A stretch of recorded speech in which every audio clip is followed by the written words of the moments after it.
Before we get into this next video, make sure that you're aware that we have a contest where you can enter to win up to $20,000. All you got to do is go to the TroyKearnsChannel.com, enter to win, and make sure you text the number below.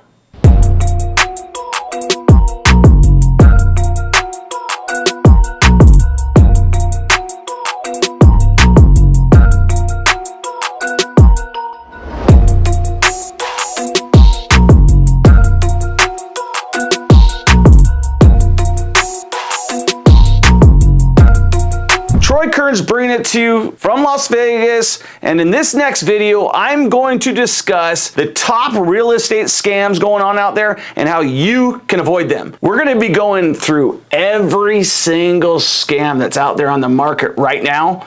Make sure you watch the whole video in its entirety because I'm saving the best for last, and it's going to be about a personal experience of my own, and it's really gritty. So make sure you stay till the end. Make sure you hit the like button. Make sure you subscribe. Make sure you hit our notification button and enter our dang contest at TroyKearnsChannel.com and text this number below. So why should you watch this video? Well, if you want to get scammed, don't watch the video. Turn it off right now. But if you don't want to get scammed, watch the whole video because this stuff happens. And if you're investing in real estate, you need to be aware of what scams are going on out there in today's market. All right, number one, and probably the most prevalent scam going on out there is the wire fraud scam. Okay, so what is a wire fraud scam? Well, if you wire money, it's fraud, right? No, I'm just kidding. So basically what that means is you might get someone hack into your email, and they're gonna create some sort of a search engine. They might send you a text on the phone with a download link and you hit it, nothing happens. Now they're in your email, right? And so now they set up certain search criteria that is scanning for transactions, okay? And this is scanning for bankers to wire stuff, okay? So this happens all the time. I know many cases that it's happened to. I know many friends it's happened to. So those wiring instructions a lot of times are fictitious. Imagine that, someone trying to take your money. They're fictitious and they're going to go to someone else that doesn't deserve that money. So how do you avoid this scam that happens all the time? Well, it's very, very simple. All you have to do is before you close on the property, before you wire in any money, you need to call and verify that you are actually talking to the title person that you've been working with, okay? So call the title company. Make sure you're not just calling some fake title company too. These criminals are very evasive and they're very slick. Stay away from it. Wire fraud scams, let me tell you about a personal experience. I had one where I got fortunate. My assistant who handles all of my wires, that's how much I trust her, okay? She went in and wired the money, right? She got the information. It says in every wire instructions, hey, don't wire the money unless you verified. Well, big lesson to her, and by the grace of God, I got out of it alive. But the banker thought it was very suspicious. So thank you to PNC, the banker at PNC, where that fund, where the fictitious wire was going, that banker called me up and said, this looks suspicious, and she stopped the wire from going through. But if that wire didn't go through, if that banker wasn't smart and that wire did go through, I was out $26,000. But thank you for the great PNC banker for being like aware of what's going on, for being on your job and for doing the right thing and for saving me money. We really learned our lesson on that one. We'll never ever make that mistake again. But if I'm a sophisticated investor, it can happen to anybody, okay? It can happen to anybody. These guys are clever and you will lose a lot of money by doing fake wires. Scam number two, the old invisible home. It's here one minute, it's gone the next. No, I'm just kidding. That's not what it is. It's not a magic trick, but it's a fraud trick. And I have been a personal victim of this for years and years and years. So I used to list homes for Fannie Mae, for HUD, for all of these financial institutions, and they were vacant houses and criminals knew that. So what the criminals would do is they would take my pictures, send them out, post them on a different website, advertise a super cheap price, go meet the person out there, take their money, give them the keys. They're going to spend the money on the keys. Give them the keys, walk away.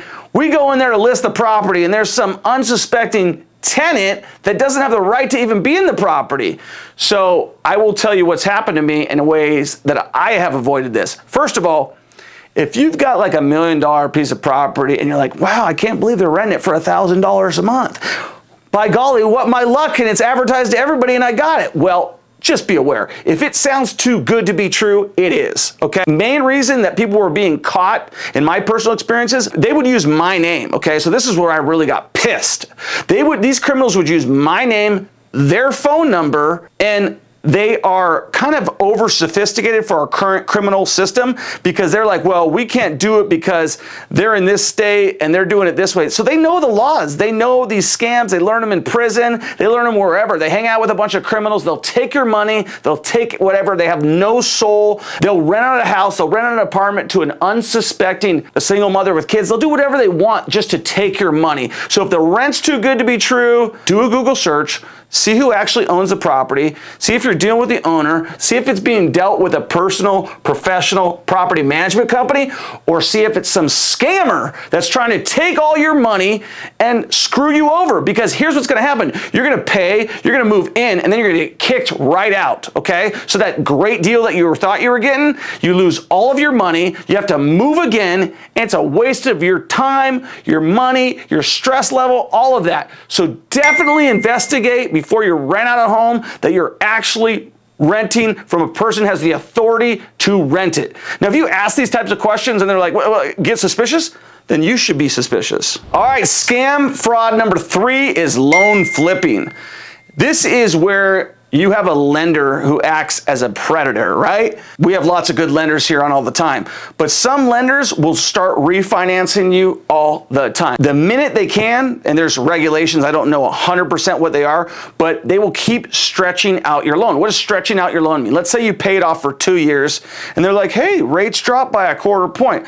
Let's refinance it. Well, they're gonna stack more fees on there. They're gonna get more money, and you're gonna lose. You're not gonna be paying down that property. What you're gonna be doing is just continuing refinancing, thinking you're getting a better deal, but you're actually stretching out the loan for further and further time, and you'll never pay it off. So only refinance if you're gonna really substantially drop the rate, like by more than a point, okay? Or if you're gonna take a big bunch of money out and go invest it into real estate, because otherwise you're just stretching the loan out, meaning you're making it 30 years again. Or the other reason to refinance would be to lower the term, bring it down to a 15-year, bring it down to a 10-year, bring it down to a 5-year, but don't stretch out the loan, because most of the savings is from them actually stretching it out.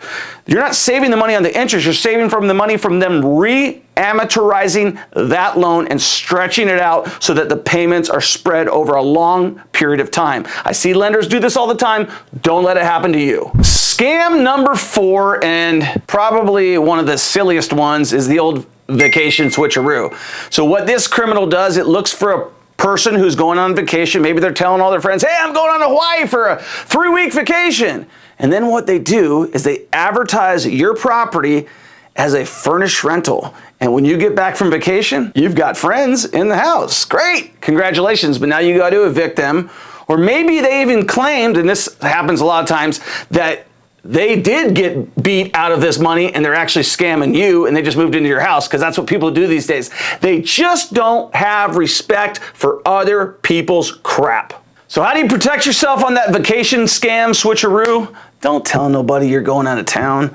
People are listening when you aren't thinking they are. And other people have other agendas. Maybe they're gonna shoot like a porno movie or something in there or something, who knows? Scam number 5, the old moving scam. The old, hey, you're moving from Kansas to Wisconsin, that'll be $5,000. And then they show up and they're like, hey, you know what? It's 12 grand now. What do you want us to do?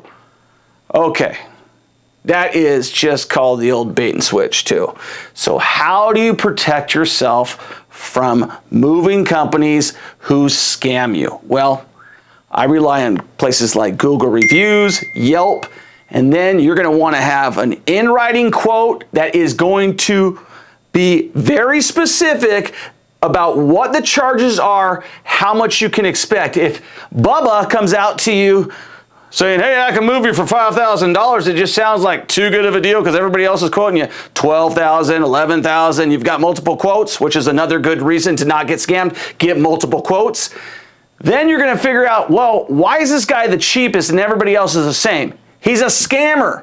Get it through your head.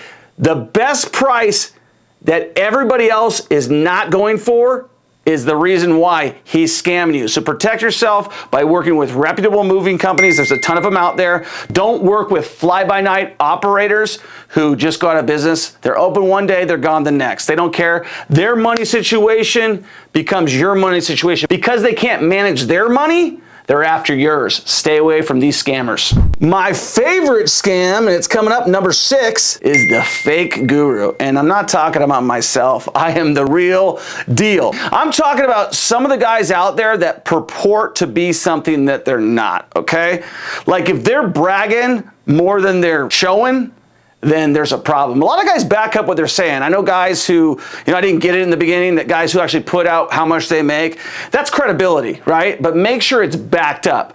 Don't go putting your money with some guy who's selling stock market deals on the YouTube and trying to get you to give him his money. Don't invest with people that you just don't know that you found online.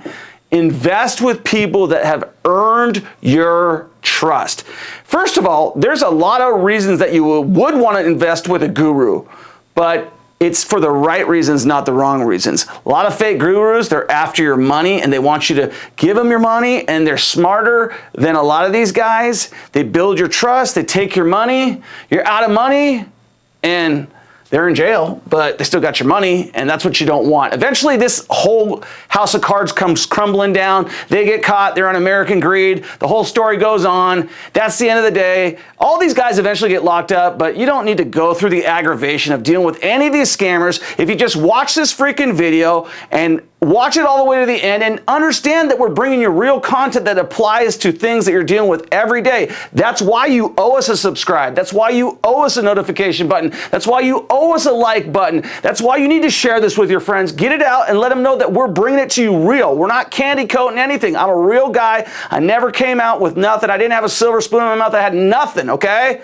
My mom's house got foreclosed on when I was 7 years old, so I am a real deal. I'm a guy who gone from rags to, you can call it riches. I'm still wearing rags, but I got riches.